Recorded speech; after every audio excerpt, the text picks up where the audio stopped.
Hi, this is Robert Jones, Rescue Life Products, Rescue Life Antiques, and we would like to share with you one of our finds today. While not really looking, we're in the Redman territory, which is Tennessee, down in Madison County, Henderson, you know, near the Indian Reservation, uh, in the town of Pinson. We are examining this rock, um, and we want you to know a little bit about it. I'm posting some information on my Facebook page about Indian rocks. Those are used for weapons, some that we use for utility items, such as to knock the grain out of the husk.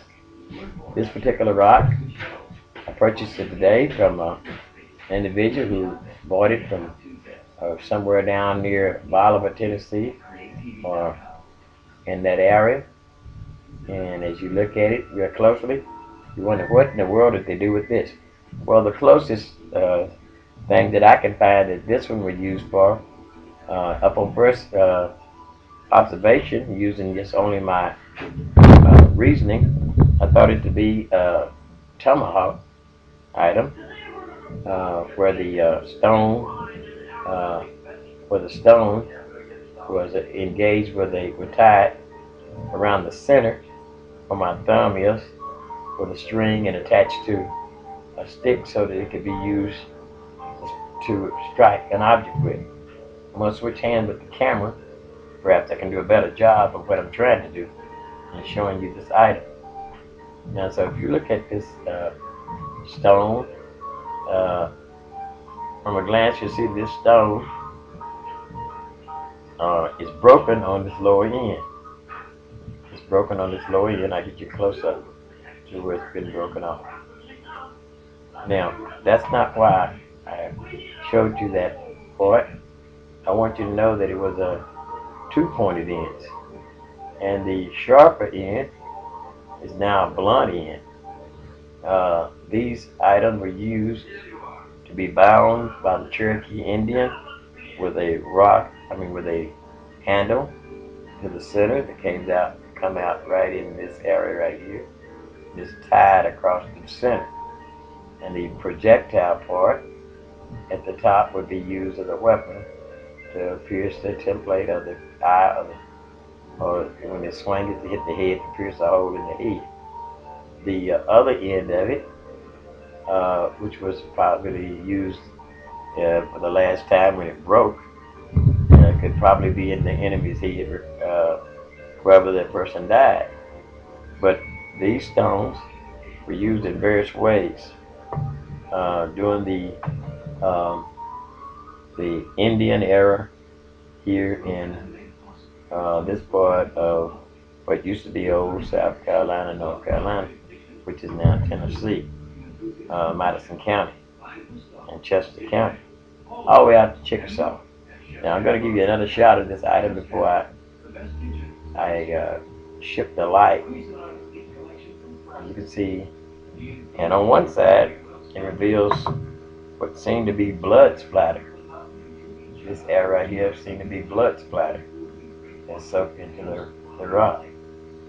Now, this is all conjecture as far as knowing particularly exactly what happened those hundreds of years ago when the stone was being deployed in a computation.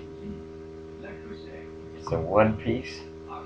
It's crystal lies in the end, and you look carefully, if I can get a focus on it. As a matter of fact, it'll probably take a little while to focus on that, enough for you to see the crystallization going on in the end of it.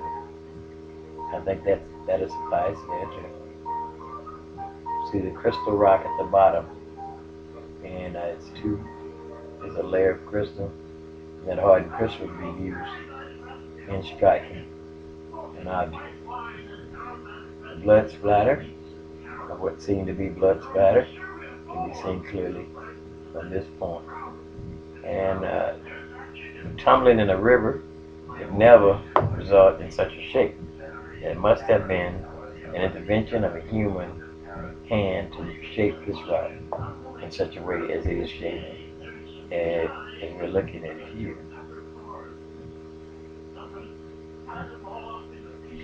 Now let's take another look at this rock as a tool for crushing grain, because many of these rocks were used as a tool for crushing grain.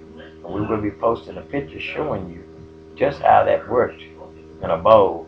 This stone would be used to crush grain in that manner, as the old the Indian ancestors of mine and also many of the whites and Africans would do this in earlier Tennessee, in the Madison County, Pinson area. We've been relatives of the Cherokee and many of the other Indians that lived in that area over a few years, but particularly Pricila, my great-great-grandmother, would have been well experienced with this method of preparing their grain, crushing the balls of grain as she rocked her hand backwards and forward and guiding it with the tip of this unit, crushing and preparing the food for the family. As I rock it, you can see the crushing action.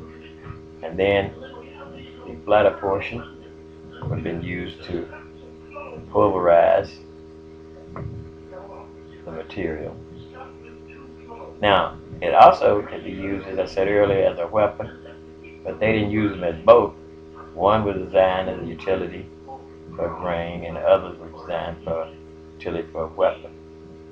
Take another close look, and then as you view the pictures that I post, make up your mind. My intention is possibly to turn this one in to the Pinson Mound area, just a few hundred feet from where my grandmother, who is now 108, lived, crossing in front of the Pinson Reservation. If you collect rocks, Indian rocks, please contact me, and maybe we can do some comparing of some of the things that we found here. This is Robert Jones, Rescue Life Products, coming to you from Madison, Rabbit Ranch Road, Bird's Eye View Studio J. And remember, as we said over and over again, we will rock you.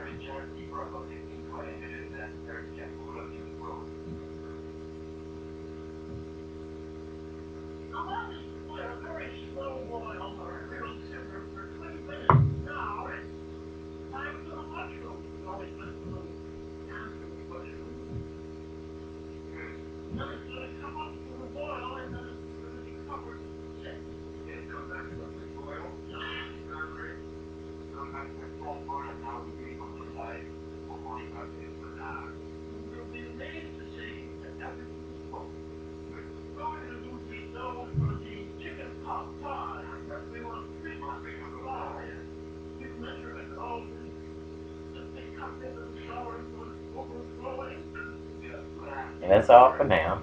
Rescue Life Products here in Henderson, Tennessee, just south of the Pinson Mounds in Henderson, Tennessee, out on Rabbit Ranch Road.